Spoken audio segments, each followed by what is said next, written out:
there, guys. Welcome back to Younes Talks Football. I hope all of you are doing well. What a flipping blockbuster we just witnessed. Liverpool and Newcastle United just went to war. And the Prem is back. The Prem is back, guys. The Prem is fully back. You know, Newcastle had no business getting back into the game. And then Liverpool had no business winning that game. Do you know what I mean? Absolutely incredible. Newcastle going down to 10 men, being 2-0 down. It was just all flipping, it all collapsed. It was a capitulation. You know, Liverpool walking away with it. And then, against 10-man Newcastle, whilst you're 2-0 up and everything is going always sunshine and rainbows, and they throw it away. Newcastle in that situation, you'd think, how the hell are they going to get themselves back in? I thought it was dead. With 10 men. Just before the end, they managed to get the equaliser 2-2. You're like, there's no flipping way they've done this. And then Liverpool nick it at the very, very end. And it's courtesy of Cobham's own. Rio. Cobham's own. Cobham's own. If you remember, you remember. But Newcastle, I mean, respect. Respect, because the way that they came back into the game, like I said, they had no business doing. We're down to 10 men against a Liverpool team that have spent a lot of money, that have got one more man than you, is dead. Nah, not for the tune. Not for the tune. They really dug deep. They dug deep and they showed all that resilience that we know that they're very well connected to, that they're known for. But they couldn't hold on at the very end. But what I think it does say is a lot about Liverpool. Liverpool have conceded 4 goals in their first 2 games. And against 10-man Newcastle, I'm sorry. Firstly, against Bournemouth at home, and then 10-man Newcastle, I'm sorry, but I think that says a lot about Liverpool. Yes, Liverpool going forward have a lot. But defensively, they look open. They look very open. So far, we'll see if it's going to tighten up. But they do also end up in the top 4 now because they've got 6 points as well. It's Arsenal, Tottenham, Liverpool with 6 points, and then Chelsea on 4. So fair play to Liverpool for getting it at the very end, but credit to Newcastle for digging deep and taking them to the very limit when most teams would have folded by that point, big time. So we'll see what happens in the transfer window now. I would suggest that Newcastle go and move for a striker. Yeah, because it looks like you need one. Well, talking about the guy you might need, let's jump right into it. Here's the latest on Nico Jackson and Newcastle. You got to move quick, because if not, this is happening. Bayern Munich and Nicolas Jackson have an agreement. Now negotiations with Chelsea. Bayern want a loan deal, says Christian Falk. We then jump to CFC PYS Max on his other account, quoting Matt Law, saying that Chelsea asked, but it was a no, as expected, in relation to Chelsea had planned to use any Villa interest in Jackson or Nkunku to make their own move for Morgan Rogers. But the Midlands club are adamant he is not for sale this summer. Okay, so we've had the clarity there on Morgan Rogers and why we're now going, well, we're going for Garnacho and we're going to get Garnacho. Morgan Rogers is not leaving Aston Villa. End of story. It's dead. So forget it. But here's what Matt Law said. So Newcastle still eyeing up Jackson. Okay, well, you got to get a move on, lads, especially after tonight. But we also have in the Telegraph, Nkunku is thought to be prepared to take a pay cut to secure the right move away. So, very nice of Nkunku to do so. He has to do that. He's being real. He's being logical. I would suggest Sancho does the same flipping thing. But that's not our problem anyway. When it comes to Nkunku facilitating things, I think he could not have done a better job. Jackson, well, Bayern Munich want to do a loan. So they're still in that, I don't know, mindset, frame of mind, whatever you want to call it, of, okay, we're just going to try and do a loan here. We're going to get him on the cheap. Listen, they've agreed personal terms with the player. Cool. But if it's going to be a loan, personally, if it's going to be a loan, it has to be with an obligation. And you're paying up. We're not doing this for free, honestly. If it's a loan, 10 million loan fee. Easy, no 5 million, 3 million, 2 million nonsense that normally happens. Nah, 10. Because it's Bayern Munich and you guys should be able to afford that. And then the obligation should be, I don't know, 60 next season. But we'll give you a year to pay. you know? You can't ask for more than that. That's being fair. So, Bayern Munich, you got to get your act together. And you got to get your act together because it seems like Newcastle, right, are trying to find out what's going on. And I think after tonight, maybe they might accelerate it because they're lacking in the striker department now, clearly. So, here's the latest. Matt Law says Newcastle are understood to still be eyeing up Nicolas Jackson. Villa have been exploring a deal to reunite him with Unai Emery. There remains a belief that Bayern or another huge club could yet make a late play for him. So, on top, Newcastle are understood to be eyeing up Nicolas Jackson, who could leave on a permanent or a loan with an obligation. Same message applies to Newcastle here. And I have to stress, if there's anyone, and this is where I'm looking at Bayern Munich now, yeah, you got to pay. You got to pay. And I'll tell you why. If there's anyone that is able to do a loan with an obligation, it's an English club. Because we've used up a lot of our international loan spots. We can't do one more. We could, but it would be easier if we sent him to Newcastle when we get the same money. So, Newcastle, if you're really interested, stop eyeing up and go and talk to the girl. Yeah? Stop eyeing up. Make a move. If not, you'll be asking yourself what if for the rest of your life. You don't want to do that to yourself. Bayern Munich, Newcastle are in a very attractive position to go and get a loan of an obligation if that's what they want to do. But I think because if they, well, we don't know what's going on with Isak. If they do sell Isak, they'll have a lot of money anyway. So that's that. But Bayern Munich, you're not in a great situation here when it comes to just, oh, can we have a loan? So if you really want the player, pay up. You're Bayern Munich. Come on. You should be able to. You bought Luis Diaz, no? Or did you use up your whole budget on him? That would be irresponsible. Just saying. But that's Nicolas Jackson. Now, let's take a little move to the players at hand if Nkunku and Jackson were to leave, which is Simons and Garnacho, where we've got an update coming out from Sky Sports in Germany on Xavi Simons. So, here's Philipp Hinze. Most recently, Red Bull CEO Oliver Mintzlaff, cool name, got involved in the negotiations over Xavi Simons. Mintzlaff reached out to Chelsea for talks. The outcome? Chelsea must offload players before they can make a formal offer for the Dutchman. At the moment, only a player swap is feasible. For example, involving Nkunku. Leipzig's price tag remains 70 million all in. Only a few days remain to get the deal done. Chelsea still need to offload players in order to complete the deal. Now, there's going to be a lot of you that just go, well, perfect then. Why don't we just send Nkunku to them and they can send Xavi Simons? Because as great as that sounds, when it comes to the balance sheets, that's not what Chelsea want. If we swap, then when it comes to the accounts and it comes to the finances, we ain't made a profit on the player. And I'll also tell you another thing. Here's a scenario. If we were to sell Nkunku, let's say we sell Nkunku for 40 mil, right?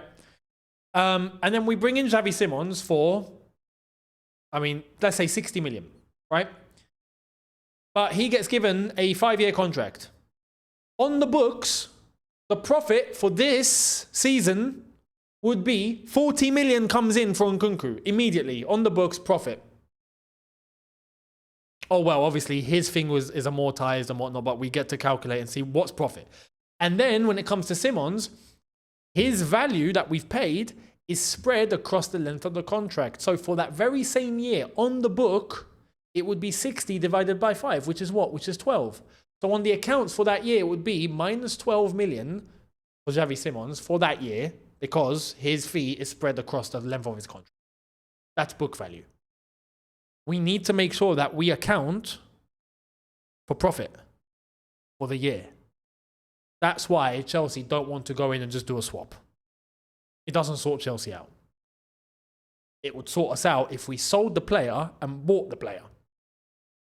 That would sort us out. So Leipzig, realistically, shouldn't really have an issue with that. You know? Okay, cool. You're selling Xavi Simons for 60. Well, you can use that 60, spend 40 of it, and get Nkunku in. Everyone's a winner. But I don't get, maybe even for them, maybe I don't know, but they end up in profit that way. I don't understand why they would refuse that. It doesn't make sense. I don't know.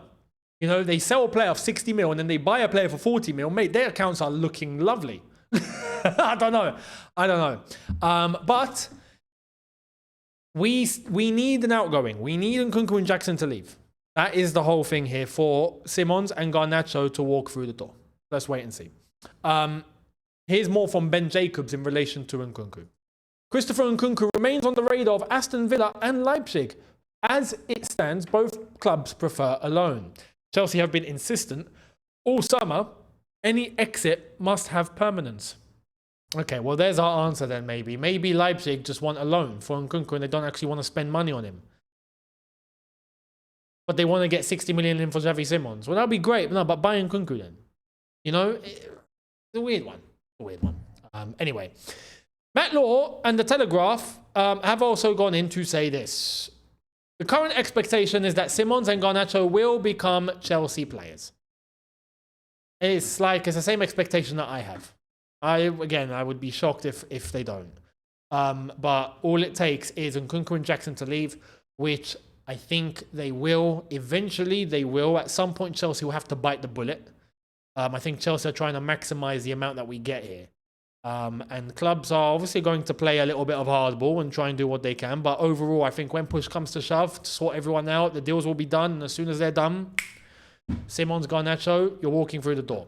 So let's wait and see how it all goes down there. Let me know your thoughts down below. But that's the latest on them. Tyrique George, let's get into his situation. AS Roma.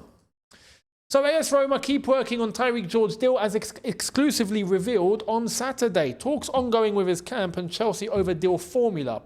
Preference for permanent move. Bundesliga clubs also keen with RB Leipzig and more in contact with players' agents. RB Leipzig. So I'm going to say to you what I told to, was it Leverkusen? And based on what Dortmund did. So I'm trying to give all the German clubs a lesson here. Yeah. Leipzig. You want Tyrique George. Okay. How about if you take Nkunku, but you buy him, we'll give you Tyrique George on loan. No discussion. No one else, even other clubs are interested in him and all that, but no need to talk. You've got first dibs. Is that not a fantastic deal or what? So for 40 million, you can get Nkunku in and you'll be able to get Tyrique George on a loan. That's great, isn't it? Is it just me or am I asking for too much here? I'm not asking for too much. That's fantastic for Leipzig. That's class. So Tyrique George, this is where I get a little bit, but, and you know why, because I mentioned it yesterday. Chelsea want a heavy sell-on clause for Tyrique George if he leaves permanently. I don't want to sell the player. Yet. I want him to have a loan for one season. So then we have an idea. What is this player actually about? Like I've said, we don't know what Garnacho is actually going to produce. He might bang. But who knows? He might not. Gittins, we know he's raw. He's going to take time. But we'll see what happens this season. But again, the same that I'm saying we'll see what happens for this season with them, well, we'll see what happens for this season with Tyrique George as well. You never know. If he has a loan and goes elsewhere and smashes it, we bring him back in. You know what I mean? So, I wouldn't want to sell him. I really wouldn't. I wouldn't want to sell him. I would consider selling him next season. Even, it benefits Chelsea that way. He gets a lot of game time. He plays a lot of games. He increases his value. He's looking better. Even if he doesn't look astronomically better and we go, you know what, he's not as good as maybe we think, but he's good enough for us to increase the value and for us to sell him now, that would just be better, no? Unless if we flop the loan. Now, if we flop the loan and he just doesn't play, then there's a problem. But a heavy sell-on clause, again, it means financially we'd be covered, but I think there's a player in Tyrique George. I do. I think there is. So let's wait and see on that one. Now, I've got an alternative. Like I told Man United. Yeah, they wanted to include Tyrique George, and we said no. Well, like I suggested to them, I'm going to suggest to everyone else. Get this guy. So Chelsea are open to loaning Raheem Sterling, and the player would be keen to stay in the Premier League and close to London. Listen, I got to be honest. At this point, look, unless Fulham or West Ham want Sterling, you ain't staying in London, brother. Yeah, you things have gone past the point of choice at this point. You can't be going, oh no, you know what, I want this and this and this, when realistically no one's even made a flipping interest. No one's come in and gone, can we have Raheem Sterling? No one's bothered, bruv. You're just gonna have to take what you get at this point, which is just me being brutally honest. If a London club, to be fair, there's a few. Has anyone picked up the phone? Look, Fulham, West Ham, Brentford, Crystal Palace. Hello? Any of you want a free winger? Like, honestly, that has got to that point, a free winger. Well, let me know your thoughts down below. That's Raheem Sterling's situation. And we'll see what goes down and if he's going to find a move. I think he will at some point. I just don't know to who. It might not even be someone good. But we'll take what we can get at this point. So let's wait and see. Now, news elsewhere before we wrap up.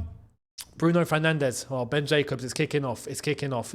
Remember I said this about the ball, where it landed? Well, yeah, see, I was right. Check this out. Bruno Fernandes' representatives are aware of Al Ittihad's interest. They have been directly approached. However, Man United remain calm about the situation and are yet to receive any contact. No club-to-club is expected unless Fernandes changes his mind about Saudi this summer. He was firm with Al Hilal and Al Nassr that he wanted to stay at Man United for at least another year. Al Ittihad also know a sell before considering bidding for a big name. Also needs, sorry, a sell before considering for a big name. I'm just saying, I saw a lot of Man United fans last night say that he needs to be sold and go to Saudi and start learning Arabic. Habibi, shukran, jazilan. You know? Start learning words. Start learning, man fadlak. Start learning, sabah, which means good morning. No, which means morning. Start learning words, brother. Masjid, for the mosque. Start learning. Do you know what I mean? For the player, look, he could change his life with Saudi. Yeah, financially, he would change his entire flipping, not just family, but generations. Man United just looks so uncertain right now. So I don't know. And look, with what happened yesterday, yeah, a lot of angry fans. A lot of people doubting Bruno. He didn't play well. He missed the penalty. He skied it. It landed in Saudi. I mean, it's a moment that he's really got to take into consideration, because if it doesn't happen now, it's not happening ever. You think Saudi are going to bid for Bruno again next season? No. Why? Why should they? Coming in now, they might even just go, you know what? We'll pay 100 million. I'm going to do that next year. So Bruno's got to really, really consider this. Well, the opportunity is still on the table. So it's in his hands. Like it said, if he wants to go, United will be happy to then enter club-to-club talks. But as long as he doesn't want it, United are not interested. Up to Bruno. What do you think he should do? I got a feeling a lot of you, and even United fans, are going to be like, oh, you should go to Saudi. Learn Arabic. I guarantee loads of comments. Learn Arabic. تكلم العربي. He's got to start. He's got to start. Yeah, Bruno, you got to start somewhere, brother. So let me know your thoughts in the comments below. To end, it's like we said earlier on. Bournemouth were interested in Disasi. Well, it turns out we might have a bidding war. Sunderland are ready to send formal bid for Axel Disasi. Bournemouth are also interested, as per Sasha Tavolieri, and can offer a loan plus option to buy, not mandatory. 2 other top clubs are monitoring the French defender. Oh, interesting. Who are the 2 clubs? Can we get a bidding war, please? Can we get a bidding war? Let me know your thoughts. But Disasi 100% leaving. Where is he going to be leaving to? We don't know. Well, now Sunderland have entered the race. That's ambitious of them, to be honest. They've had a really good window and they want to add. Fair play. But let's wait and see. Let me know your thoughts down below. Much appreciated. Subscribe, notification bell on. I will be here tomorrow for another double, so make sure you guys are here. And I'll catch all of you then. Thank you all so much, people. Look after yourself. See you tomorrow. Take care. And peace.